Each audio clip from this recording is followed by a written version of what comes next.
Assalamualaikum warahmatullahi wabarakatuh. Kita akan lanjutkan tentang sharing bagaimana atau apa yang bisa kita tulis untuk kajian bahasa atau linguistik. Sebelumnya saya sudah membincangkan tentang beberapa topik yang kira-kira bisa kita tulis baik untuk skripsi maupun untuk proposal atau mungkin hanya untuk sekedar menulis artikel ilmiah. Nah, kali ini melanjutkan topik di bidang-bidang microlinguistics. Pada video sebelumnya saya akan membahas tentang beberapa topik di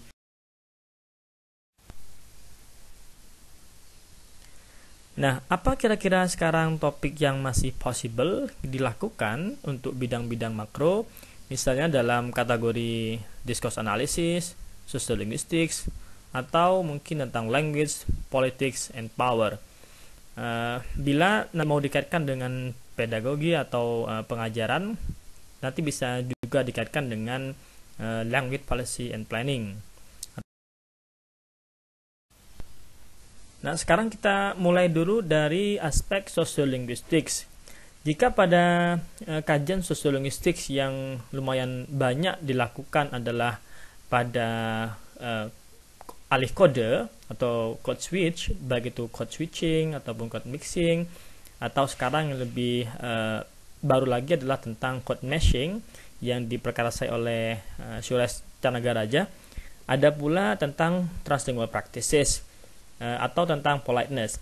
Maka yang barangkali bisa kita teliti juga adalah tentang isu linguistic racism atau rasio linguistics, atau juga merupakan kepanjangan diskusi dari linguicism yang dipropose oleh Skutnap Kangas.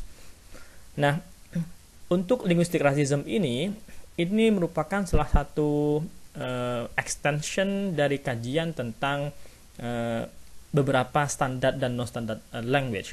Jadi misalnya ada American English, ada British English, ada Singapore English, ada mungkin Indian English untuk bahasa Inggris.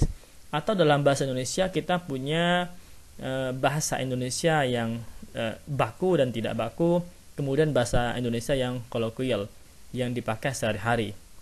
Nah, seringkali kita menjumpai adanya tendensi untuk mengatakan bahwa bahasa yang kamu gunakan itu tidak standar, atau kamu kok aneh berbahasanya.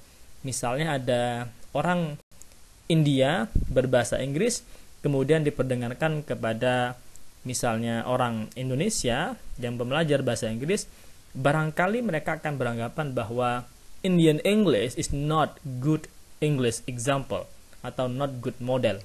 Nah, persepsi seperti itu atau kepercayaan seperti itu merupakan bentuk dari salah satu rasisme dalam berbahasa.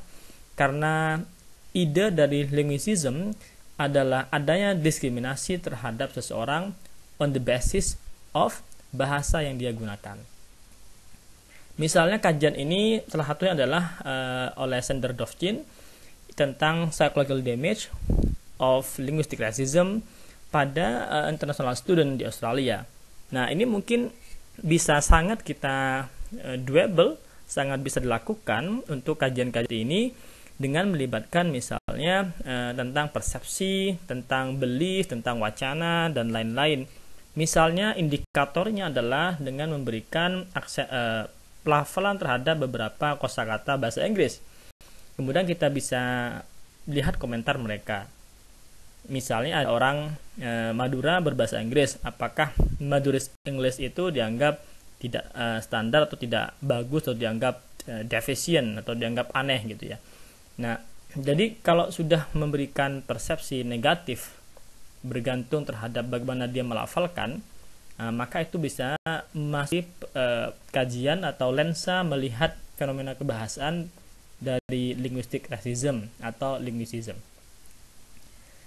Yang kedua, kajian tentang ini misalnya tentang identity, translanguaging, linguicism, and racism. Nah, ini kalau diperhatikan, toh kasusnya dia menggunakan Australian Aboriginal people. bisa saja kita menggantinya untuk studi kasus untuk Malang English student atau Indonesian English students. Bagaimana dilihat dari berbagai macam latar belakang ketika mereka berbahasa Inggris. Jadi ada tendensi untuk mengatakan bahwa non-English speaking people atau student itu dianggap tidak role good model of English gitu ya. Nah, jika ada hal demikian, maka itu bisa kita kategorikan sebagai bentuk dari racism atau discrimination dalam berbahasa.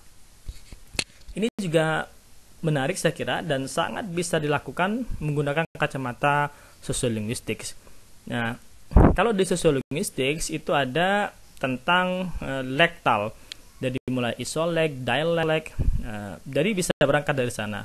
Kemudian ada variasi bahasa, kemudian ada notion tentang standard and non-standard language. Nanti bisa dieksplor lebih jauh tentang linguistic racism.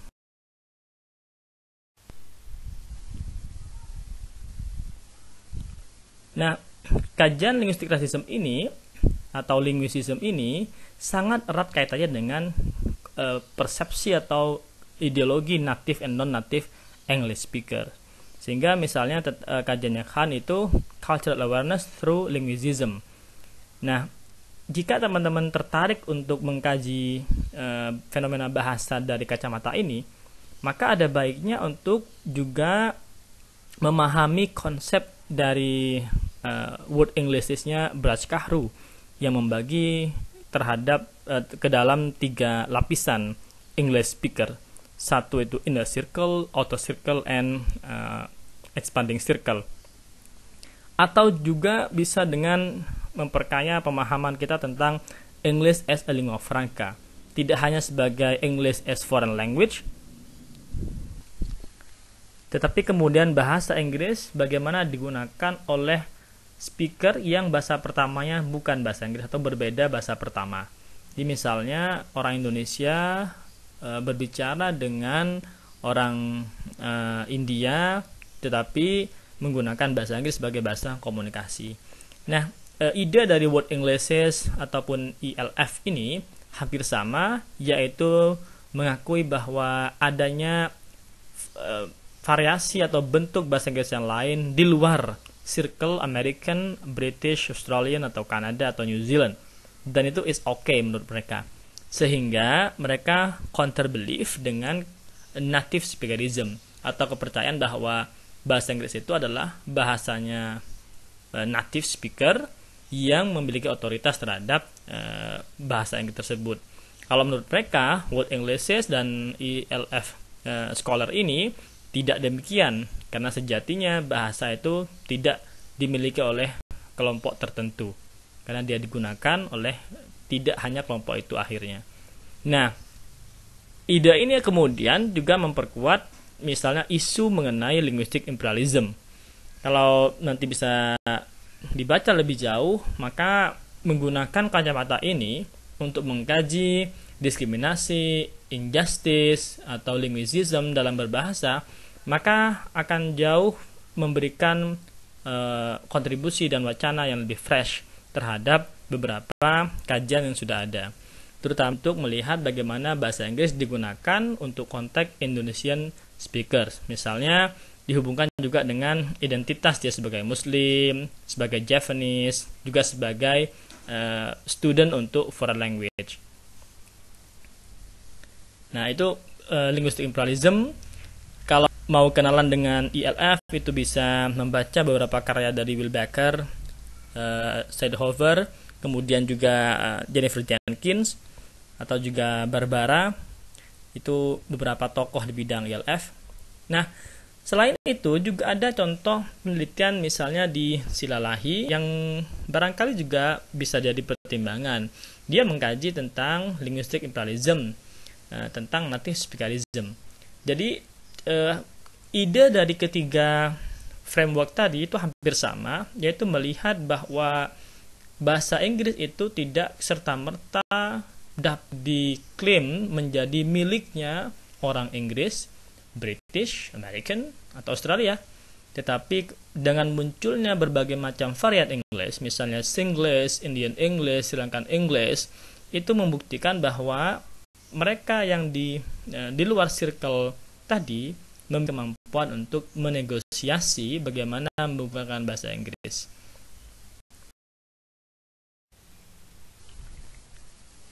Nah, apakah masih bingung apa yang sekarang? Jika masih bingung dan butuh sharing, tapi jangan bertanya what is the best topic for me gitu kan, karena menurut saya tidak ada the best topic atau the good research article, the best research article atau the best topic, the good topic.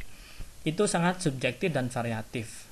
Jadi lakukan dan pilih topik yang kamu senangi atau kamu tertantang untuk memahaminya, kemudian pilih penelitian atau topik yang kira-kira doable dan visible dilakukan.